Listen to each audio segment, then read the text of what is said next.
관계형 데이터베이스, 데이터를 담는 곳이라는 건 알지만 어떻게 저장하고 찾아 쓰는지 좀 쉽게 알고 싶어요.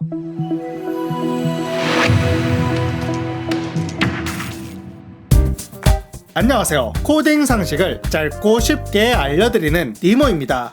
각종 프로그램에 사용되는 데이터베이스는 어플리케이션에서 사용할 데이터를 체계적으로 디스크에 담도록 만들어진 데이터 저장 전용 프로그램입니다. 그 중에서도 오늘 다룰 관계형 데이터베이스는 고전적으로 많이 사용해온 데이터베이스의 형태인데요. Oracle, MySQL, MS SQL, SQLite, PostgreSQL 등 다양한 관계형 데이터베이스 시스템이 존재합니다. 관계형 데이터베이스는 SQL이라는 언어로 데이터베이스 파일 안에 구조를 만들고 자료를 담는데요. 쉬운 이해를 위해 예를 들어보죠. 여기 작은 도서관이 하나 있습니다. 도서관에서는 도서를 대출하는 정보를 담기 위해 관계형 데이터베이스를 쓴다고 해보죠. 또한 비치된 도서는 등록된 회원에 한해 빌려주고 도서를 빌릴 때마다 대출 기록이 남는다고 해보죠. 관계형 데이터베이스라면 이것을 도서, 회원, 대출 기록이라는 세 구성 요소의 관계로 표현합니다.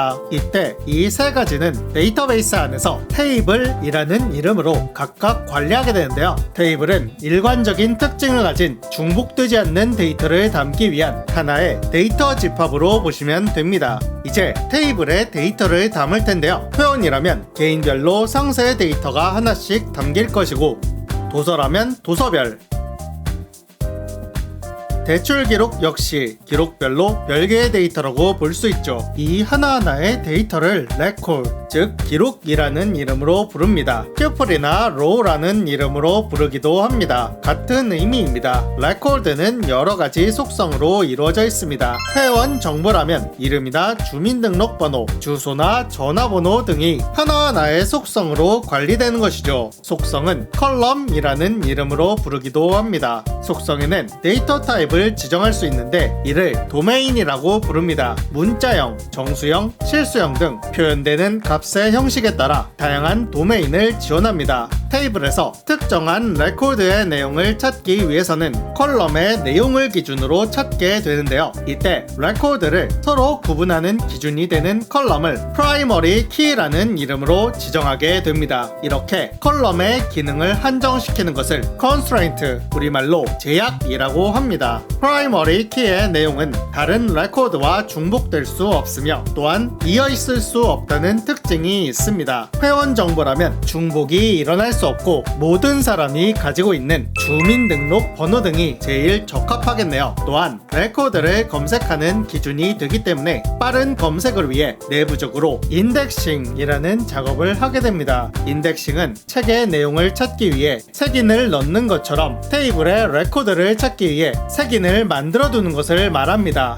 그 방법은 컬럼의 내용을 바이너리 트리라는 형태로 정렬하는데요. 바이너리 트리의 구조는 알고리즘 영상에서 설명하고 있으니 자세한 내용을 아시려면 해당 영상을 참조하시기 바랍니다. 물론 프라이머리 키만 인덱스를 만들 수 있는 것은 아닙니다. 다른 컬럼도 인덱스로 제약하여 인덱싱을 할 수 있는 기능이 존재합니다. 또한 프라이머리 키는 아니지만 값의 중복을 허용하지 않으려면 컬럼에 유니크라는 제약을 지정할 수도 있습니다. 그럼 회원 정보를 이용해서 도서의 대출 기록을 확인하려면 어떻게 해야 할까요?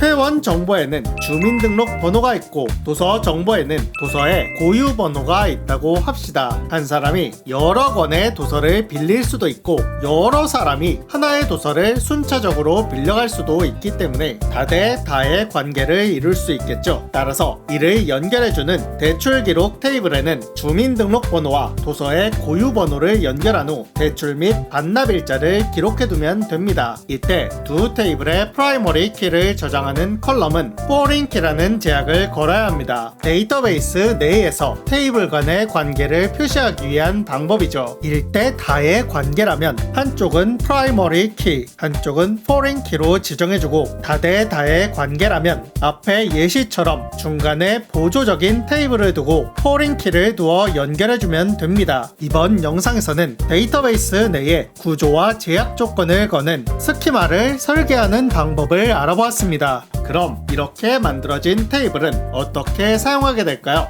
관계형 데이터베이스 2탄 영상에서 계속 설명드리겠습니다.